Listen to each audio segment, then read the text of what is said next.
Hello everyone, this is Deepa and students I am again here with the same chapter, chapter 4 Civics Understanding Laws.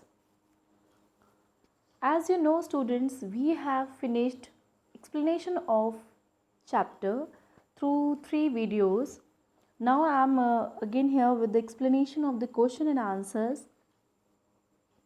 So let's start question number 1. Write in your own words what you understand by the term rule of law. In your response, include a fictitious or real example of a violation of rule of law. So the answer of the question is, the rule of law means that laws apply equally to all citizens of the country. The rule of law means what? कि जो law है वो सभी पर apply होता है, जितने भी कंट्री के सिटीजन्स होते हैं, जितने भी देश के नागरिक होते हैं. No one can be above the law and it helps in shaping the society. कोई भी लॉ से बढ़कर नहीं है, मे बी चाहे वो एक पुअर पीपल हो, हमारी कंट्री का पुअर सिटीजन हो, या फिर प्रेसिडेंट ऑफ इंडिया हो. No one can be above the law. Here two examples of violation of rules are: the motorist and pedestrian do not follow traffic rules such as speed limit. आपने देखा होगा कि जैसे road पर कई लोग speed limit को follow नहीं करते हैं, जबरा क्रॉसिंग को फॉलो नहीं करते हैं, अपने अकॉर्डिंग ही ड्राइव करते हैं. ऐसे ब्राइब, आपको पता है bribing an official is a crime, फिर भी लोग हमारे क्या करते हैं, ब्राइब को लेते देते रहते हैं, है ना. So this is the overall explanation of question number 1. Let's move towards question number 2. State 2 reasons why historians refute the claim that the British introduced the rule of law in India. ऐसे 2 कारण बताइए कि जो historians हैं उन्होंने क्यों मना किया, क्यों रिफ्यूट किया इस क्लेम को कि the British introduce the rule of law in India, कि हमारी कंट्री में जो ब्रिटिशर्स थे उन्होंने रूल ऑफ लॉ लेकर आए इंडिया में. ऐसा बिल्कुल भी नहीं है. So the reason behind is that historians refute the claim that the British introduced the rule of law in India because the colonial laws was arbitrary. The British passed the Sedition Act in 1870. क्योंकि हमने देखा, अभी explanation देखा हमने, sedition act के बारे में जाना, हमने रॉलेट एक्ट के सिचुएशन के बारे में जाना, किस तरीके से आया, जलियांवाला बाग मैस्केर के बारे में हमने पढ़ा. तो हम कह सकते हैं बहुत आसानी से कि जो ब्रिटिश रूल था, कॉलोनियल रूल था, वो कैसा था, आर्बिट्रेरी था. There is no specific rules, बिल्कुल मनमाना ढंग था उनका अपना. And second reason is that Indian nationalists played a prominent role in the development of legal spheres in British India. और हम ये बिल्कुल भी एक्सेप्ट नहीं कर सकते हैं कि ब्रिटिशर्स ने हमारी कंट्री में रूल ऑफ लेकर आया, बिकॉज इसको रूल ऑफ लॉ लाने के लिए इंडिया के कितने सारे नेशनलिस्ट थे, कितने सारे क्रांतिकारी देशभक्त लोगों ने एक बहुत बड़ा रोल प्ले किया है हमारे इस डेवलपमेंट के लिए. Now move towards the third question.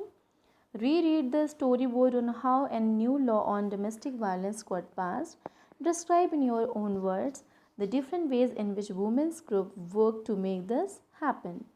आपने स्टोरी बोर्ड पढ़ा बेटा, और जो ये न्यू लॉ कैसे आया डोमेस्टिक वायलेंस के अगेंस्ट में, फेवर में. Describe in your own words different laws. अब ये अपने वर्ड्स में हम बता सकते हैं कि क्या क्या वो डिफरेंट वेज रहे जिसमें कि वुमेन ग्रुप ने किस तरीके से लॉ को पास करवाने में हेल्प की. So this is the answer of this question. In 1989, a bill was drafted and widely circulated to make law for domestic violence. 1989 में क्या हुआ कि एक बिल पास किया गया, बिल ड्राफ्ट किया गया और बहुत सर्कुलेट हुआ, वो सभी जगह तक पहुंचा, और किस लिए, डोमेस्टिक वायलेंस के लिए एक लॉ बनना चाहिए. The bill was first introduced in parliamentary in 2002 but it was not satisfactory by all. ये बिल पास हुआ 2002 में, बट ये लोग उससे बहुत ज़्यादा सेटिस्फाई नहीं हुए. Then come to the third point. So several women's organization made submission to the parliamentary standing committee. बहुत सारी वुमेन ऑर्गेनाइजेशन ने क्या किया, अपना स्टैंड लिया और फिर कमेटी बना करके पार्लियामेंट में बात की. Most of the demands of the women's group were accepted and finally a new bill was introduced in 2005. और जो वुमेन ग्रुप्स की जो बहुत सारी डिमांड्स थी उनको एक्सेप्ट कर लिया गया और एक न्यू बिल बनकर आया 2005 में. After being passed in both houses of the parliament and after president's consent, the law came to effect in 2006. जब ये बिल जो है हमारा दोनों ही जब ये लॉ पूरा दोनों ही हाउसेस में क्लियर हो गया, फिर उसमें प्रेसिडेंट के सिग्नेचर के लिए उनका कंसेंट के लिए वो आया और 2006 में ये एक लॉ बनकर रेडी हो गया.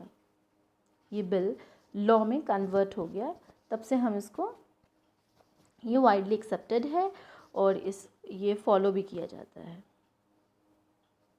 Now let's move toward the last question, question number 4 of NCERT book.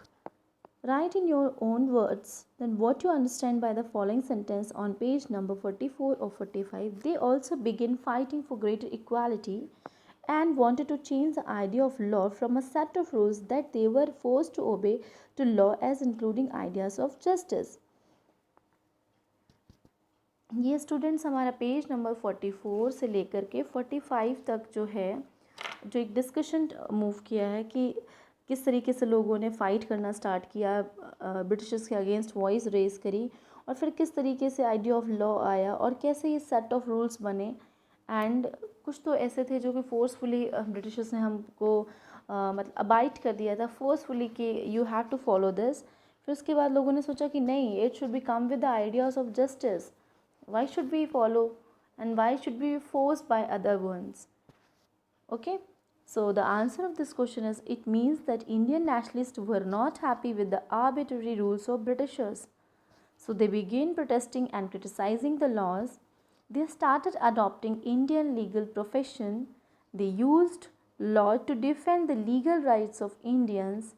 Indian judges played a greater role in making decisions. This much I have explained you while in a proper manner I have explained this whole portion of Sedition Act and how the evolution of rule of law during the colonial period and what are the major role played by the Indian legal professions.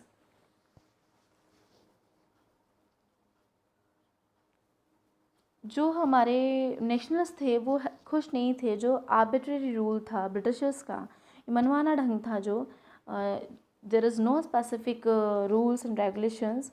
So they begin protesting. तो उन्होंने protest करना start किया and they started criticise the laws. जो उनके law होते थे उनको criticise किया and they started adopting Indian legal profession. And उन्होंने इंडियन लीगल प्रोफेशंस की बातों को एक्सेप्ट करना स्टार्ट कर दिया. और जो हमारे जजेस थे, इंडियन जजेस also begin to play a greater role in making decisions. उन्होंने भी अपने डिसीजंस रखे. और उसके बाद several ways in which Indian played a major role in evolution of rule of law during the colonial period. So they use law to defend the legal rights of Indians. फिर इन्होंने क्या किया, हमारे जो लीगल राइट्स थे हमारे उनको defend करना स्टार्ट किया, मतलब बचाना स्टार्ट किया. एंड इंडियन जजेस played a greater role in making decision. और हमारे जजेस जो इंडिया के थे उन्होंने एक बहुत बड़ा रोल प्ले किया इसको डेवलप करवाने में. आइडिया ऑफ जस्टिस हमारी कंट्री में आया and we have started rule of law. Thank you very much students. Thanks for listening. This is the overall explanation of our question and answers. So we'll start new chapter and come again with the same type of explanation. Thank you very much.